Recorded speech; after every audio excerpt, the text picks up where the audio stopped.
Happy Camper Radio starts in 3, 2, 1.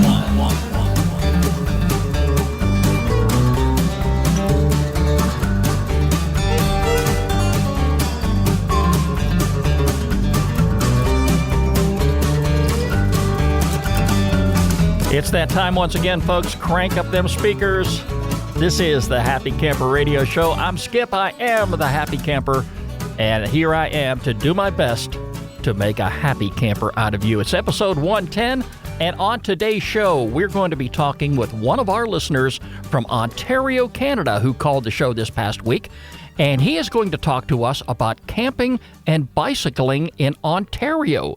Have you ever been to Canada before? Very beautiful up there. You might want to consider that as one of your camping destinations sometime in the not-too-distant future. Hey, our phone number here at the Happy Camper Radio Show is 404-537-CAMP. That's 404-537-2267. You can like us on Facebook, follow us on Twitter at Camp Talker, add us to Circles on Google+, and now subscribe to our brand new YouTube channel. So many ways you can reach out to us. Just go to our homepage, www.happycamperradio.com. You'll find a whole lot of useful information there.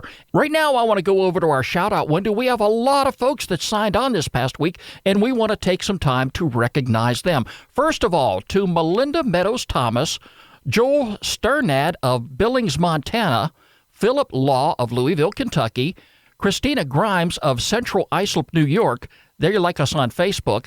To Margaret Bourne of Burlington, Ontario, Julia Diamond of Los Angeles, California, Pets and Playgrounds, Eggs Plus Pan. They all follow us on Twitter. And we want to also say hello to Brian Siebert of Flagstaff, Arizona, Carol Colvan, and Glare Stomper GPS Shades. They added us to Circles this past week on Google+. Thank you all so very much for joining us and being a part of this great Happy Camper Radio family. Hey, this past week, I have been blaring this out on social media, and I talked about it briefly on last week's show. The Great American Campout 2015 is just about here. And this week, this year, should I say, it runs all the way from June 27th through September 7th. Of 2015. And all you have to do is make a commitment to camp. It's as simple as that. A lot of the information can be found right on our homepage. We've got some links available there, including a link to the sign-up page where you just go and make your commitment. And what is so neat about the Great American Campout 2015, for every person who makes a commitment to camp, the sponsors are going to donate $1 for every individual, all the way up to $100,000 to benefit wildlife. There is so much excitement, so many things to do, and we're going to be talking it up between now and September 7th, which is the final day when people can go out and commit to camping. Anyway, I have already made my reservations. I have already filled out my form and submitted it. And here's the details, folks. It's now official. I will be camping out as part of the Great American Campout 2015, and this year I will be camping at Georgia's Stone Mountain Park from July 30th through August the 2nd. And you're welcome to join me if you happen to be one of our listeners who live here in Georgia, maybe in the metro Atlanta area, or if you just happen to be passing through Georgia and you're looking for an exciting place to go camping, consider Georgia's Stone Mountain Park. And here's the neat thing. I'm going to be doing my radio show from the campsite that Saturday night. And if you happen to be at the park, if you happen to be visiting the campground, if you happen to be camping out there, come on over. I would love to have you on the show. It is going to be a big deal, and I'm going to be posting some information on social media all week long. In fact, I'm probably going to take a walk over to the park. I say take a walk because I really live that close. No, I don't. It would take me a half a day to get over there if I were to walk. But anyway, I'm going to go through the park and snap some photographs and just show you what they have to offer. This is a great family-oriented camping site. I have been there for a number of years camping out. Meet a lot of great people. The prices are very reasonable, and there is so many things for you to see and do when you visit Georgia's Stone Mountain Park. The highlight of just about every night during the summer is going to be the fabulous fireworks and laser show. It is awesome, folks. It's a new show each and every year. You want to bring your family and your friends out to enjoy it. I'll be talking it up a lot between now and September 7th. It's going to be the Great American Campout. You can participate whether you come to the park or where you camp out, just about anywhere, in your backyard, in the forest, at a public or private campground. It's a whole lot of fun for you and the entire family. Hey, I also want to take a moment to say good luck to Jerry and Misty Crespo. They were planning on joining us. They live here in the metro Atlanta area. And in fact, we had Jerry on the program not too long ago. We were talking about teardrop campers, and Jerry sent over some photographs. In fact, we still have a picture of him and Misty on our homepage if you'd like to visit at www.happycamperradio.com. Jerry and Misty were planning on joining us there for the Great American Campout. They're going to be moving to Colorado, and unfortunately, he's not going to be able to be there and be on the show, but we are very happy and very excited for Jerry and Misty on their new venture in Colorado. So, Jerry and Misty, the best of luck to you.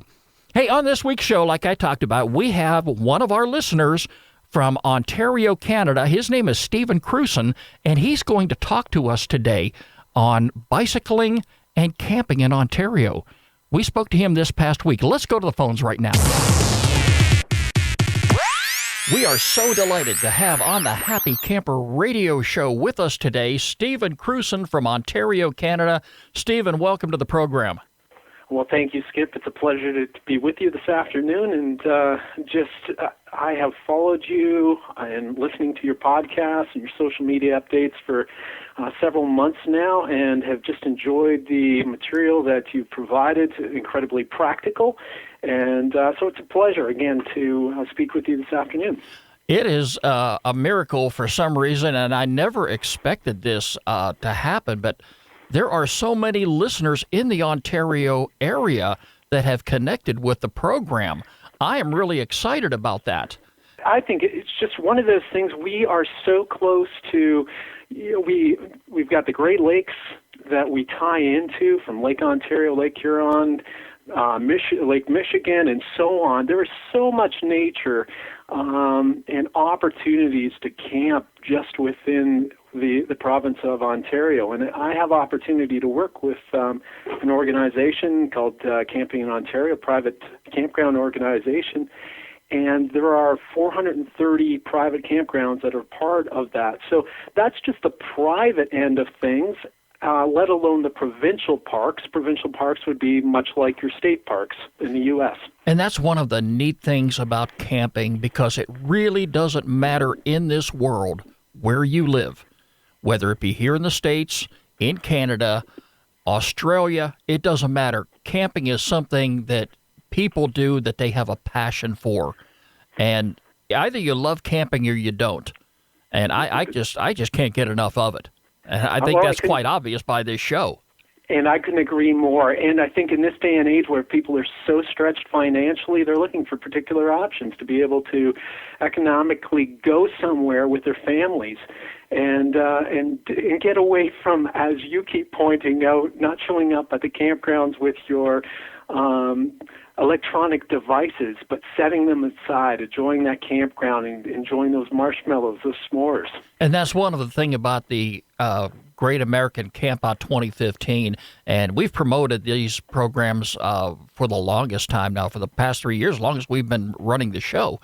And we really nailed down the fact that you got to get out, you've got to camp, and there comes a time when you have to turn those electronic devices off. Otherwise, you're not going to get the full effective nature, and you're not going to be able to take in all the benefits it has to offer. And that's one of the things I love about traveling up north, even 4 hours away, where my kids were able to be away from those cell phone towers and being able to connect to their Instagram and their Snapchat accounts and just simply enjoy what is there in terms of nature. Stephen, I've got to come up front and admit this. The closest I have been to Ontario is Niagara Falls. I've been there twice in my life. Never have experienced anything about camping or biking in Ontario, it's a natural thing for you.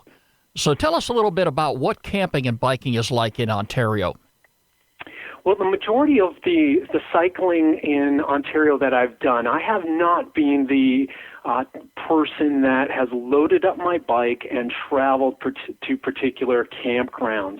But even as a high school student, I remember going with my parents to a variety of different locations around Ontario with my bike. That bike may have been packed in the tent trailer. It might have been packed on the back of the trailer. It may have been, as I got older, a roof rack on our vehicle, or even a trailer hitch type of rack. And we would take our bikes and ensure that our bikes went along with us for our trip. So we would arrive at a campground, and I remember specifically in high school, I would disappear from my parents for pretty much the day and ride 50 to 70 miles over the course of the day, 80 to 105 or so kilometers or kilometers, and just enjoy that time away. I got to admit, I've disappeared away from my parents quite a few times before in the past, too. But anyway, there's a website that you are sharing with us here called Ontario by Bike. Tell us about that. Well, you know what? This seems to be an initiative that got on my radar, I think, approximately 3 or 4 years ago. And Ontario by Bike has just been continuing to develop a network of resources for cyclists that they can enjoy the week-long, the overnight, or the day cycling trips. So what they've attempted to create is a network of places for accommodation, from campgrounds to hotels, motels, to restaurants, and so on. So you can have a very involved bike ride and a safe bike ride.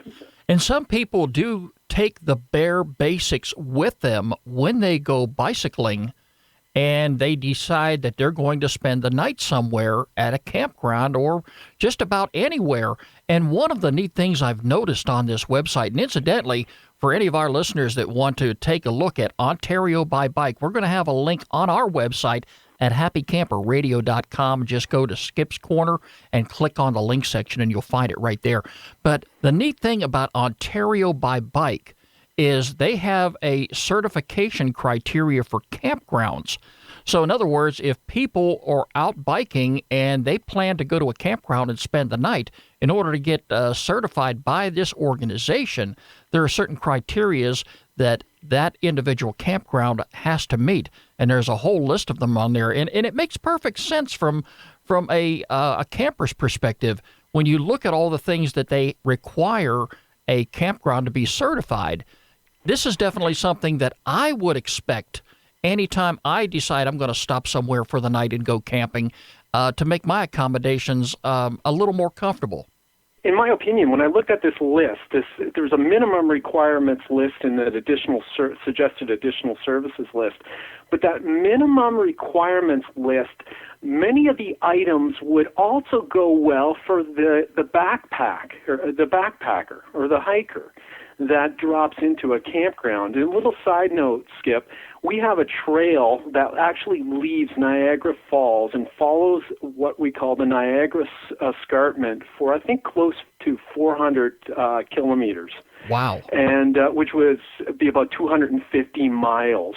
And it just follows the Niagara Escarpment probably about 200, 300 feet high all the way along.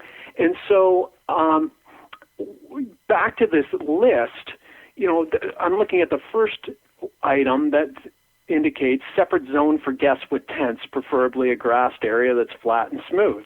Well, typically, you have your cyclist and your backpacker are going to be sleeping on the ground. They're going to be carrying minimal equipment. It might be a thin sleeping pads. So obviously, and my son and I have done this. We have slept on a sleeping pad in basically at an RV park with literally gravel underneath us and sharp rocks.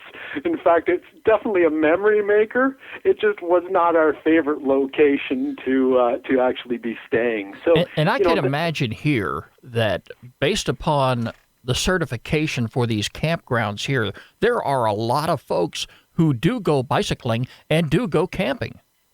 In my opinion, it's not as much as what I would want, and I think it's even the certification is something that continually needs to be marketed by Ontario by Bike. Just even some of the campgrounds I have opportunity to rub shoulders with are unfamiliar with this. So it's an education end, but the opportunities and the cycling networks, I'm looking at one of the items here, cycling information, including any published cycling route maps. Campground needs to make those available to cycling guests. It's exciting for me to see the continued growth of cycling networks within Ontario, especially when it comes to the maps that are available. And many of those maps, if your listeners are interested even to traveling north of the border, if you're from the U.S., or they're already within Ontario, there are tremendous resources online from OntarioByBike.ca and others that are out there in a simple Google search. I'm sure that there's a lot of our listeners that take in bicycling in addition to camping, and a lot of them probably do haul their bicycles into camp. Nothing wrong with that. I myself personally do not own a bike. I would probably fall off a bike after about 3 minutes at my age today. I know it's great exercise. I'm not knocking it at all. I think you love sitting by a campfire. That's what I there it is. Hearing. There you go. But, hey, this sounds very, very exciting. And I take it you do bicycling up in Ontario. Is that correct?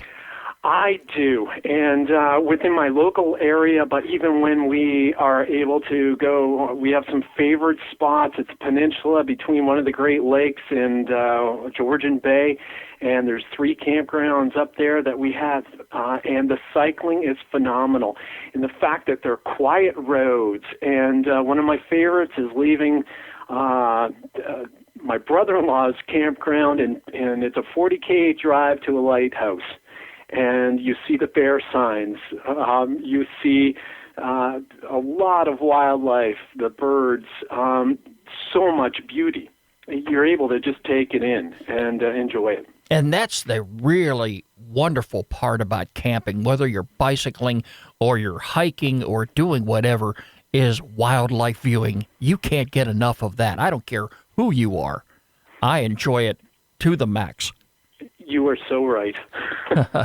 But anyway, getting back to bicycling in Ontario, like you said, there's probably not as many people bicycling as you would like, but I imagine we probably have this in the States, or I'd like to see us have something like this in the States, where campgrounds do make areas available to people who come in on bicycling and they just decide they're going to spend the night. They need a place to lay their head and get some relaxation. I think that's something that a lot of campgrounds really should take up.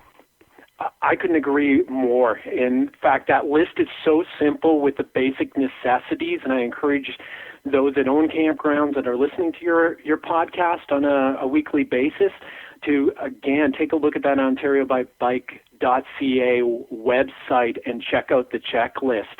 And as well, and an incredibly important resource U.S. campgrounds might want to look at is adventurecycling.org. That's adventurecycling.org. There is so much there for people that are interested in bicycle touring for the very first time. And there are suggestions, there are tips, there are maps. And Skip, if you have an opportunity to take a look, there is a network there of maps right across the U.S., and in fact, they've included 900 additional miles to those maps for the cycling tourist. in the U.S. How do bicyclists in the Ontario area deal with weather? Is it pretty much as expected? I'm sure you get some nasty weather up there in addition to the good weather this time of year. It depends. And listening to one of your prior podcasts regarding the cycling and camping, having been a commuter by bike, I was prepared in terms of clothing, rain clothing. I had actually a cover for my helmet. I had covers for my feet. I had fenders or mud guards for my bike because of the grit and the dirt that actually gets thrown up. Now that typically if you're camping, you are not going to, you have a choice. If you're bicycle touring, you're going to prepare yourself for weather like that. How would I describe our weather here? I'm just, it is so much like the northeastern states. I would say we're probably about 3 weeks behind in terms of weather that you would see in Pennsylvania. Last fall I was visiting Buffalo. In fact, I was in the Buffalo area for a conference, and I was in and out of there that weekend, and it was no more than about a month later that nasty winter storm that blanketed that area. I was so happy to be out of there. And would you believe we are only an hour drive from Buffalo, but we received, I think it was an inch of snow. That was it. It very much depended where you were because of the Great Lakes. Well, leave it to Mother Nature to dump it all in the States. You better believe it. Yeah, we're the ones that always get blamed for the snow. As much as I would love to have been camping, I was holed up in a hotel for the whole weekend, and of course that didn't sit well with me, but I had no other choice. But I sometimes to this day I sit back and imagine, wow, what would have happened if we would have had that conference right at the time that snowstorm moved in. It would have probably been a month before I got out of there. You would have made some new friends. I probably would have, and not in the camping world. No. So how much camping do you take in a year? Typically a couple weeks worth. I love to where we're at in the season of life with jobs, family, and so on. Yeah, you can fit it in when you can, and I'm finding myself to this day, even though most of the time I go camping, I am by myself.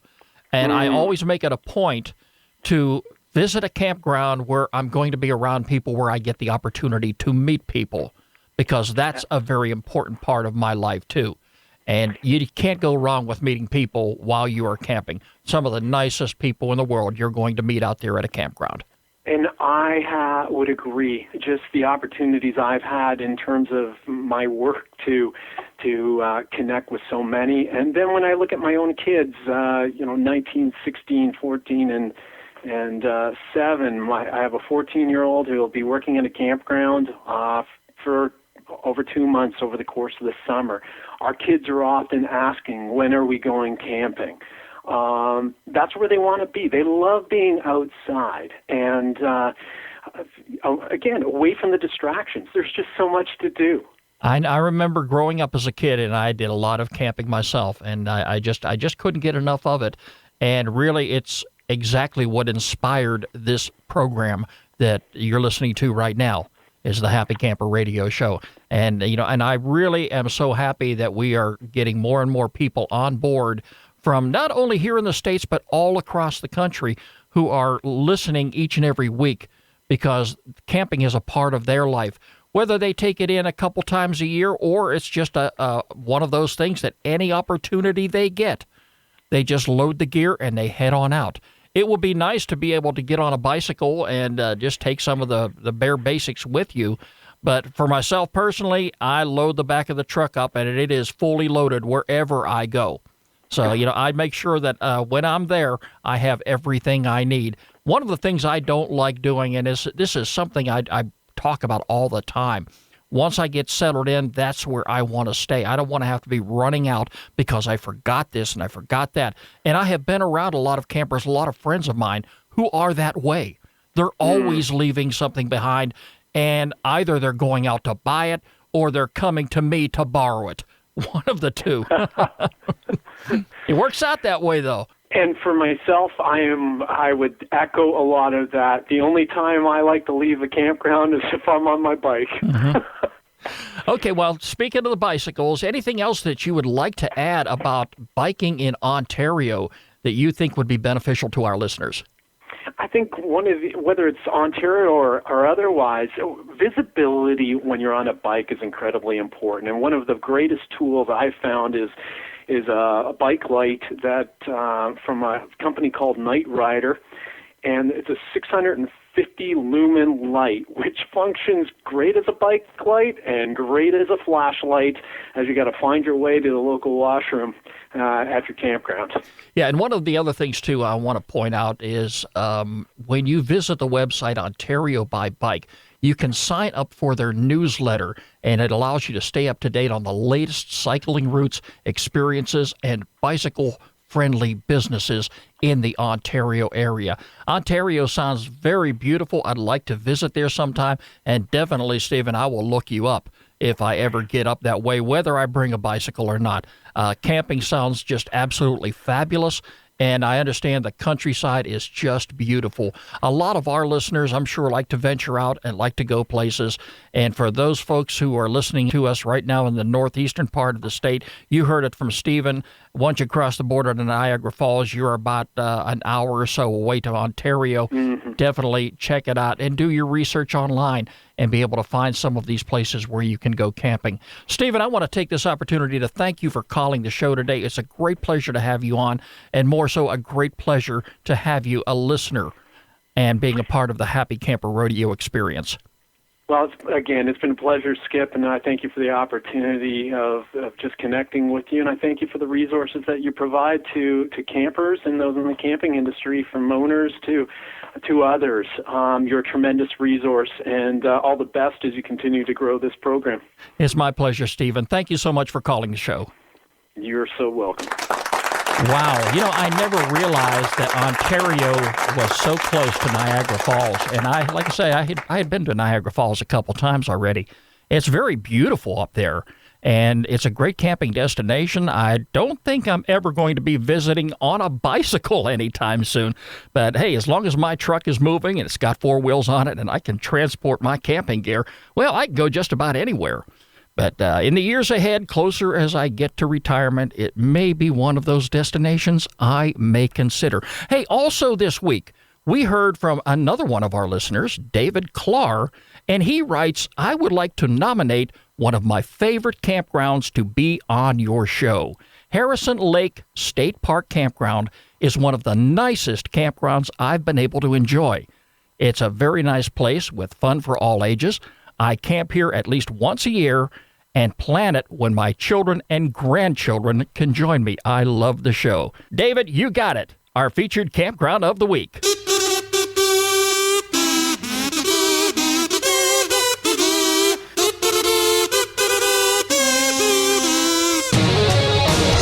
Oh yes, friends, you would love this place.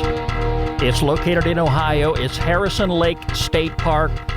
I just looked at their webpage. How beautiful. Wow. You want to talk about family camping? This is going to be a great destination to go if you happen to be traveling to Ohio sometime this summer. It's located just to the west of Lake Erie and not very far away from a camping destination that I went to years ago as a kid. I spotted it on the map. I had totally forgotten about it. It was Sandusky, Ohio, and not very far away from there. Plenty of activities, beautiful pictures, a lot of things to see and do. They've got boating, a dog swim area, fishing. If you like fishing, definitely bring your fishing line. Largemouth bass, smallmouth bass, crappies, bluegill, bluehead, catfish, northern pike carp, just to name a few, and a valid Ohio fishing license is required. You can get your information about that online, too, when you visit the Harrison Lake State Park website. They have plenty of trails up there, too. One of them is a 3.5-mile hiking trail with two branches circle the lake and provide an opportunity to explore the scenic lakeshore and woodlands. More things to do up there. They got bicycle and boat rentals available, volleyball and basketball courts, a horseshoe pit. Lake Access for Dogs offer a place for your pets to frolic and swim. Nature programs offered during the summer months. Check all the information out on their website. And again, it'll be there all week long on our homepage at happycamperradio.com. It's Harrison Lake State Park, and it is our featured campground of the week here on the Happy Camper Radio Show. And if you have a campground that you would like for us to feature on the program, definitely get in touch with me, Skip, S-K-I-P, at happycamperradio.com, and do just like David did. Let us know of a campground that you have been to that you enjoy and you think ought to be on our program. Just make sure you send us a link to the campground website. Hey, enjoyed having Stephen on the program today. A lot of interesting things to do in Ontario, Canada. If you're looking to make the trip, why not consider it? Hey, folks, don't forget you can catch us online anytime at www.happycamperradio.com. Like us on Facebook, follow us on Twitter at Camp Talker, add us to Circles on Google+, and now subscribe to our brand new YouTube channel. The Happy Camper Radio Show is a presentation of Skip Huber Productions. I'm Skip. I am a happy camper. And yes, my friends, we are going to make a happy camper out of you. Catch you next week. You're listening to Happy Camper Radio.